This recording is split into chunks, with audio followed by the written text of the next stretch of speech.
In this video on defensive shape, we're going to look at the four basic types of defensive organisation: the high press, the normal press, the deep shape, and the ultra deep shape.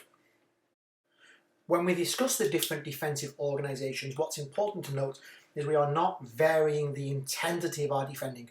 Defending is always done with high levels of intensity.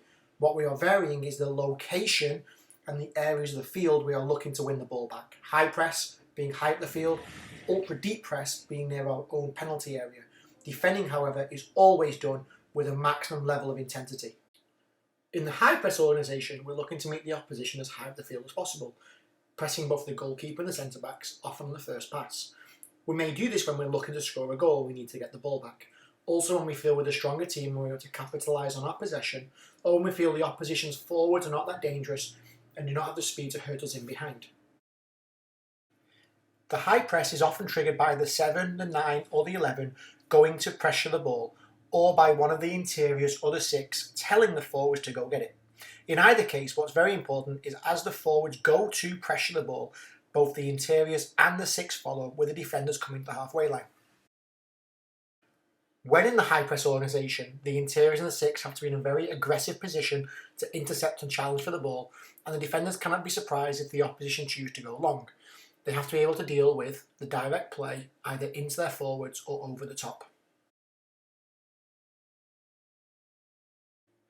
In the normal press organisation, we're still looking to meet the opposition in their own half of the field.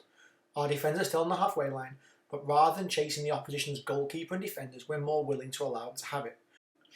In this organisation, the distance between our attacking line, where our 9 is, and our defensive line, where our defenders are, should be no more than 25 yards. The greater that gap becomes, the more space there is for the opposition to play in, around and between us. Our 9 will take responsibility for the area in and around the opposition's 6, and our 7 and our 11 will be responsible for the opposition's outside backs.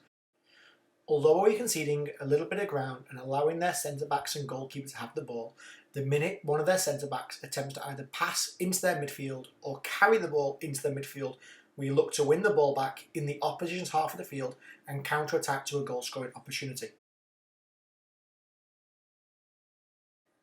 In the deep shape organisation, I'm taking the word press out of it as technically we're no longer pressing the ball, we are allowing the opposition to come onto us.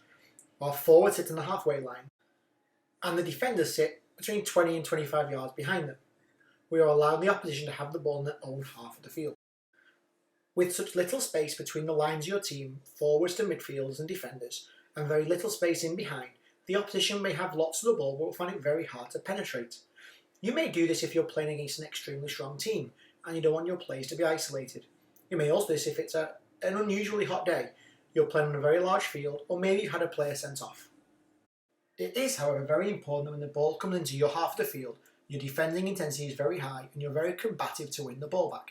You should also look to counter-attack at speed on the transition and take advantage of the fact that the opposition are probably in a very attacking shape and are vulnerable to the counter-attack. The ultra deep shape organisation is when you just defend the 35 yards in front of your own goal. You give up 3/4 of the field, but you make it very hard for the opposition to score on you. With the defender sitting on the top of the box, there's very little space for the opposition to slide balls in behind you, and with 10 players sat 35 yards from goal, it's also very challenging for the opposition to get good goal scoring opportunities. This organisation may be done when you're hanging on for a result, when you've been reduced in players, or you're playing against an exceptional team. This organisation is rarely deliberately used at youth level, however is most frequently seen when you see teams playing against the Barcelonas, Real Madrids, Bayern Munichs, or even PSGs when in their own domestic league. Any organisation that you choose for your team, whether it be the high press or the ultra deep shape, will have its pros and its cons, its advantages and its disadvantages. One thing is for sure though, whichever organisation you choose will be better than no organisation. Teams without any defensive organisation at all will have separation in their lines that make it easier for the opposition to pass through the lines and advance the ball. The players on those teams who are working with intensity will be picked off one pass at a time, wasting their energy, as the opposition will have increased time on the ball before the additional pressure arrives. Teams that defend without any organisation will ultimately fatigue as the game goes on.